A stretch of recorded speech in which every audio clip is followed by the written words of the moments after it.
Hey guys, Jay here with BTP. I'm going to show you a balance series today. You can think of this as standing bird dogs or top of the tree, I believe it's called in yoga.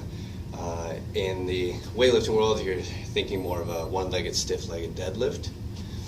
I know it sounds like a mouthful, but anyways, our goal with this is to keep the torso level as you do this, right? So I don't want to hyperextend through my lower back. I don't want to let my lower back flex.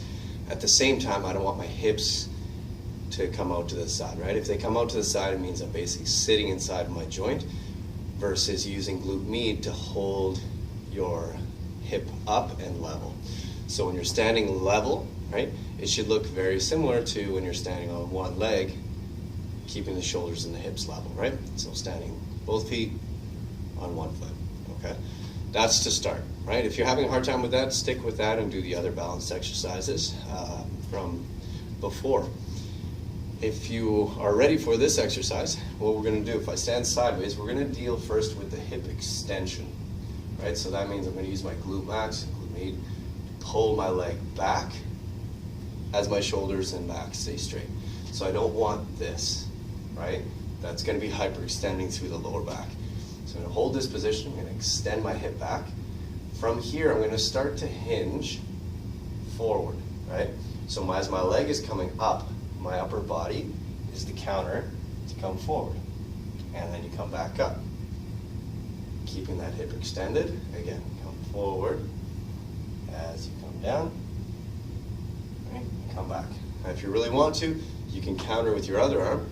Right? So when I'm in my bottom position, right, you can reach with that opposite arm as well. But again, making sure that we don't hyperextend that spine. If that's easy, what you can start to go into is a little bit of a hip flexion before it. So I'm standing nice and tall. I'm going to do hip flexion, just like in the previous videos that I explained. I don't want you to round your back as your leg comes up. So you stay nice and tall, right? The leg comes down, extend the hip, then hinge over.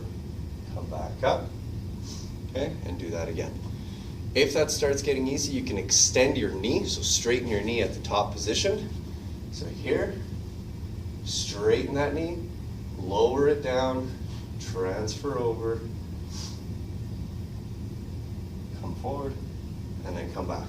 And then swing it back up, extend the knee, lower, come down, come up, okay? If that's easy from there, right? Bring your straight leg up, straight leg down, back, till forward. Now, as I'm doing all of this, okay, my knee is staying unlocked, right? So I'm not gonna lock out my knee as I try to do this. My knee is gonna stay unlocked. Bent would be, right, going further down. So 5, 10 degrees if you wanna think of it in terms of numbers. So if I'm here, right, locked out, unlocked, bent knee. So just an unlocked knee is fine, and you're going through this. When you're doing it, if you have the opportunity, I would suggest do this barefoot. It's gonna allow your feet to lift up the arch, okay, and hold you grounded in place. Otherwise, with shoes, they'll kind of do that for you, so your feet get lazy. So if you have the opportunity, I would highly suggest try to do this barefoot. If you can't, say you're in a gym or you're not comfortable taking your shoes off, you can just try not to, perhaps try not doing it with a lot of support for the shoe, right? So if you have those minimalist shoes or if you have kind of flatter shoes that don't give you a lot of support or a lot of cushion, it'll allow your feet to figure out how to actually hold you in place. So you may feel quite a bit of work happening underneath your foot, into your ankle, right? If you're looking for reps, you can kind of do 2-3 sets of 10 reps. So one rep would be here, extend, back. That would be one rep. And then you go right into the next one without setting that foot down. So do one side and then the other, okay? So give it a shot, let me know what you think.